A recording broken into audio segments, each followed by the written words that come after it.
My hair is not straight. Well, it's a good thing neither am I. Hey guys, welcome to my channel. Today is Meet My Equipment and we're going to go over all my photography equipment that I use most. I'm going to show you the stuff I use most often and the results that they produce for me. They're going to be different results for everyone based on how you use your camera and your equipment, but I'll show you what my favorites are and how I use them. The first piece of equipment I use the most, of course, is going to be my camera. I use a Nikon D610 and I find it for a full sensor camera, it is a fantastic model. There are other ones that you can get, I just happened to get this one on a really good sale and it was my first move up into a full sensor from a crop sensor camera. I've had this baby for about 4 years now, I believe, coming up probably this September. And honestly, I couldn't have asked for a better camera. On this baby, of course, is a lens. We've got a 50mm 1.8, but it has a very fast focus time. So this was actually a gift to me about 7 years ago, I believe, from my parents, and has become my most used lens probably of all time. I'll call it my nifty 50. It's probably one of the best lenses to use if you're going to do portraiture, animal photography, anything of that sort, where you just need quick action and not a lot of focusing time because your subject likes to move. Here's a series of photos I've taken with a 50mm lens. You can see that it really allows a lot of sunlight in. You don't get a lot of background blur unless you're very close to the subject, but it makes for a very nice portrait lens. I actually only own 2 lenses and they're the ones I use all the time. The second one is a 105mm 2.8 f-stop. I really enjoy this lens in particular for portraiture because it's got a longer focal distance and so it makes faces and body shapes look a lot nicer for me.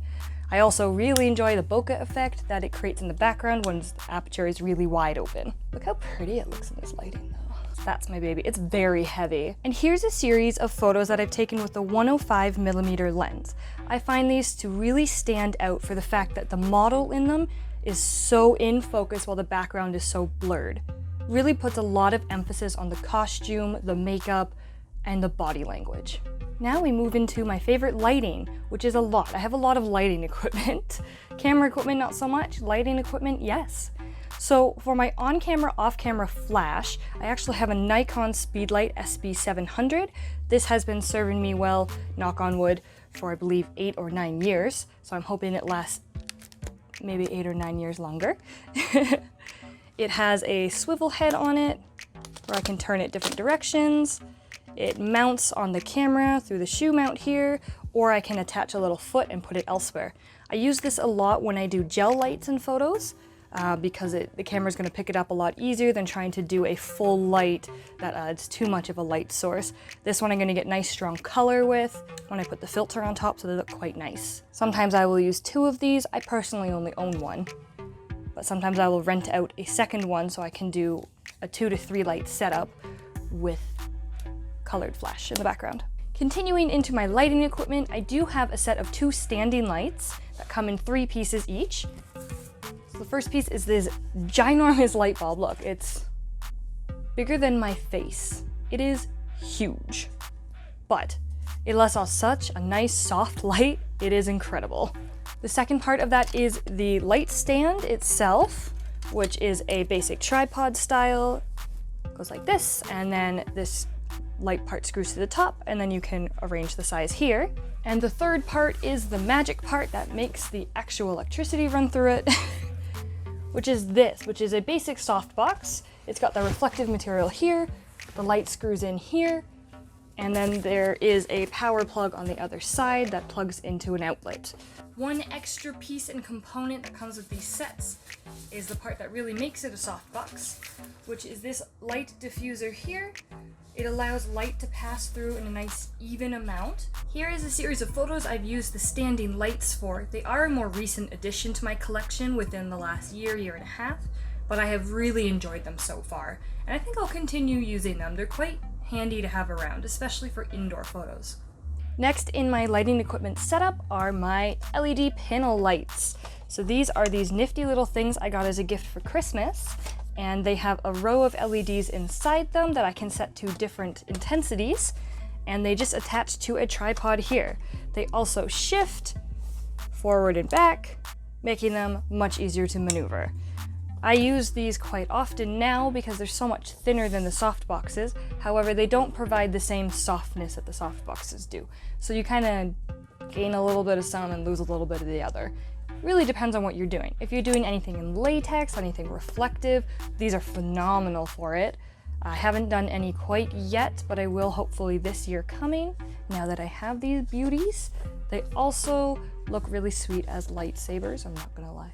And I did blind myself the moment I tried them out for the first time. These lights also come with their own tripod, very much like the last one. The standard tripod arrangement, and you can lower and raise it as you need for your height or whatever poses you're doing. The last piece that they also come with is the AC adapter that you plug into the wall. It also has a dial on it where you can change the intensity of the light to whatever suits you. There is a click when they turn on, so thankfully you know before it's gonna pop on. Given that these lights are very, very new, I don't have a lot of photos to show for them, but here are a couple. The last piece of my lighting equipment is my trusty Ring LED light. I love this thing. I use it for all of my selfies, my little videos that I take on Snapchat and such. It's so nice. I got this one actually from my sister, but you can find comparable ones on Amazon. So this one here does come with a little diffuser, much like the soft boxes. It just allows it to be more even lighting. On the inside, you can see there is the tube for the actual light itself, and then behind it, if you can see, is a silver reflective surface, much like the soft boxes before. This is still a little warm. I also have a tripod with it that did not come with it. I did have to get that separately. But just a standard tripod should work for it. Any lighting tripod, anything that you feel it will be secure on. And please make sure it's secure, because you can angle this puppy, and if it is not secure, it will shatter on the ground. The fun thing about Ring LED lights is that when you are staring into them and you're taking video or photo, you will actually see rings of light in your eyes. So it can be really, really cool for a halo effect, an angelic effect, or just really cool lighting in your eyes, because your eyes will really look bright with them in. Want to know more about cosplay photography? Let me know in the comments below. And keep an eye out on my channel for a cosplay photography editing series made for cosplayers and novice photographers.